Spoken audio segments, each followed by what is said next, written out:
전일 미국의 3대 증시는 좀 혼조세를 보이면서 마감이 되었습니다. 그런 와중에 우리가 분봉상 흐름을 이렇게 체크를 해보면은 FOMC 발표를 기점으로 미국 증시가 잠깐 이제 올랐다가 다시 상승분을 반납한 그런 포인트를 확인할 수 있을 것 같습니다. 자, 그럼 FOMC 우리가 결국 가장 중요하게 생각하는 건 금리의 여부와 파월 의장의 발언일 텐데, 결국 연준은 이번까지 6회 연속으로 금리 동결을 결정했습니다. 사실 여기까지는 시장 예상과 다른 게 없어가지고 놀랄만한 내용이 없었는데, 이후에 파월 의장이 기자회견에서 한 발언들을 주목해서 살펴봐야 될 것 같아요. 일단 파월 의장은 인플레이션이 둔화가 되는 거에 있어가지고 객관적으로는 최근까지 진전이 없었다라고 말을 하면서 어느 정도 시장의 우려가 키워질 수 있는 듯한 내용을 말했습니다. 특히 이게 장기간 추가적 진전이 부족했다고 하는 게 아니라 최근 몇 달 동안 추가적인 진전이 부족했다고 하면서 약간의 우려가 커지는 모습들을 보이기도 했어요. 하지만 이어서 했던 말에 대해서 시장이 좀 놀랐는데, 파월 의장이 뭐라고 했냐?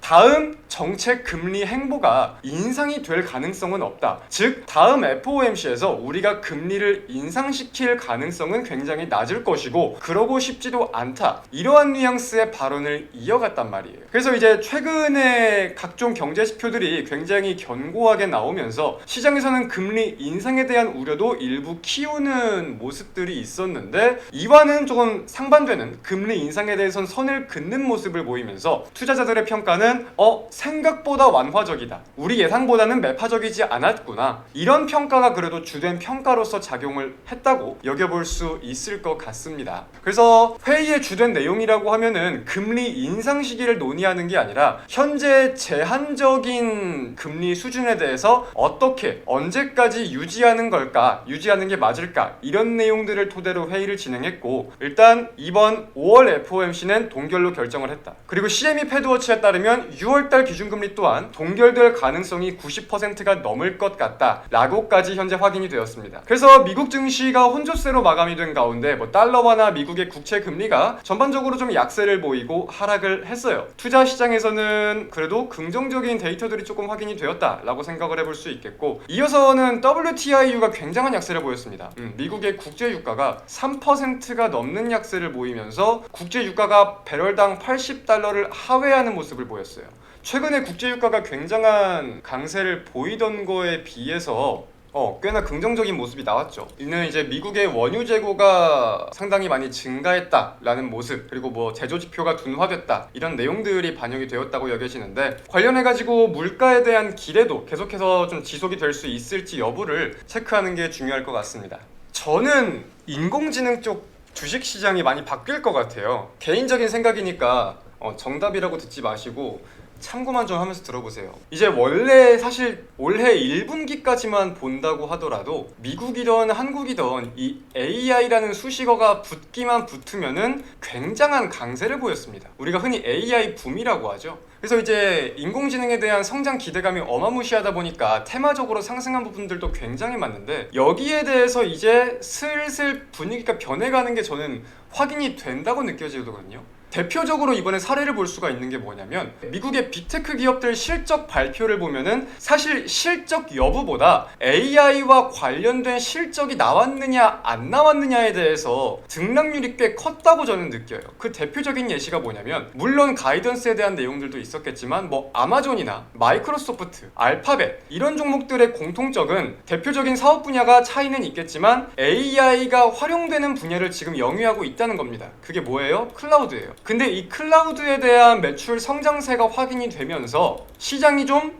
투자 대비해가지고 성과가 점점 보이네, 시장의 기대감을 충족시켜주는 게 보이네 라는 거를 가지고 매수세가 유입된 게 확인이 되었다 라고 한다면, 제가 특이점을 느낀 게 메타라는 종목이었어요. 메타도 지금 이 인공지능 관련돼가지고 투자를 어마무시하게 하고 있습니다. 아직 메타 같은 경우는 인공지능을 도입을 시켜가지고 무언가가 수익이 창출되는 사업 분야가 없단 말이야. 관련 사업 분야가 없어요. 그래서 근데 그런 와중에 2분기 투자금은 더욱 올리겠다고 하고 아직까지 수익이 창출되는 건 없고 이제 뭐 가이던스에 대해서도 우려가 조금 커지다 보니까 메타 같은 경우는 시간외 급락세가 나왔었죠. 실적 발표를 한 다음에. 그래서 이제 인공지능과 관련해서도 단순히 우리도 인공지능 투자를 한다 이게 포인트가 아니라 관련된 매출이 어느 정도 확인이 되느냐 이게 지금 중요한 포인트라고 생각을 하고 있습니다. 그래서 이제 우리가 관련된 모습들을 좀 확인을 할 때 사실 국내 증시에서도 큰 차이는 없을 거라는 게 제 의견이거든요. 그래서 투자 전략을 짜고 종목을 꼽을 때 이제 AI도 AI고 모든 성장주를 좀 공통적으로 생각을 해야 될 것 같아요. 단순히 큰 규모로 투자를 한다 자체가 맥점이고 포인트가 아니라 투자 대비 매출은 어떤지 그리고 관련해가지고 현금 흐름이 잉여 현금이 남아있는 게 확인이 되는지 그리고 이어서는 또 그걸 토대로 주주 환원 정책을 펼칠 가능성이 어느 정도일지 이제 한국은 또 밸류업이 도입이 되면서 이게 중요시 변하다 보니까 분위기가 이런 포인트들을 꼽으면서 종목을 꼽고 전략을 짜는 게 중요하지 않을까 생각을 합니다.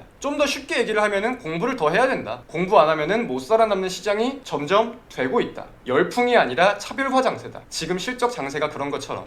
여러분들은 삼성전자가 언제 10만 전자를 갈 수 있을 것 같으세요? 삼성전자는 대한민국의 시가총액 1등 기업이잖아요. 절대 반도체 업종의 업황, 실적에만 좌우되지도 않을 거고 그렇다고 시황에만 좌우되지도 않을 거고 어느 곳에 비중을 어떻게 둬야 될지 우리가 쉽게 볼 수가 없는 기업이란 말이야. 기업 가치를 따져볼 때. 근데 그런 와중에 저는 삼성전자의 차트가 배당과 연관성이 깊다라고 생각을 해요.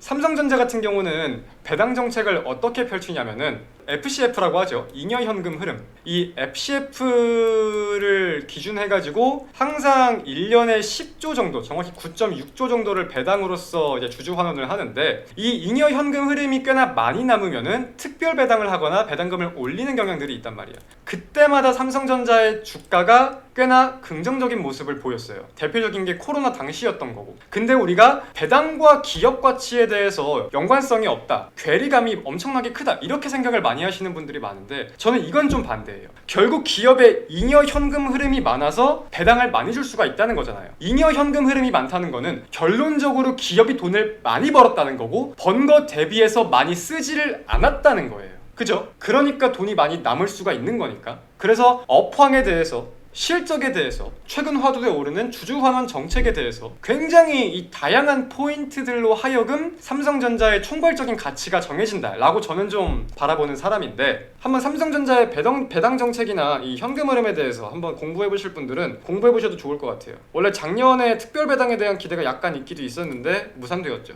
그래서 이게 좋은 거라면 좋은 거고 안 좋은 거라면 안 좋은 건데 삼성전자는 지금 미국에 굉장한 투자를 하고 있잖아요. 첨단 반도체를 위해서 뭐 파운드리를 위해서 굉장한 투자들을 많이 하고 있잖아요. 사실 돈을 많이 버는 것도 중요하지만 많이 쓰는 것도 중요하거든요. 지금은 절대 적게 쓴다고 할 수가 없는 수준이야. 카펙스가 낮은 수준이 아니란 말이야. 그래서 잉여 현금 흐름이 시장 흐름대로 본다면은 그렇게 엄청나게 많이 남을 거다 이렇게는 생각을 할 수가 없는 와중인 건데 여기서 만약에 고부가 가치 제품을 토대로 삼성전자의 영업이익이 많이 남는다면 당기순이익이 정말 시장 예상보다 많이 남는다면은 우리가 여기에 대해서는 또 현금이 많이 남겠다 이렇게 기대를 해볼 수가 있는 거겠지. 보통 미국 빅테크 기업들은 이 카펙스 그러니까 투자하는 것들을 최대한 비중을 줄이려고 인도나 인건비가 저렴한 국가들에 많이 투자를 하거든요. 가성비를 따져보면서. 근데 지금 삼성전자는 그럴 수는 없는 상황이다 보니까 일단 미국에 투자하는 게 대표적이고 우리가 이런 쪽으로 관점을 살려서 생각해볼 포인트가 있을 것 같아요.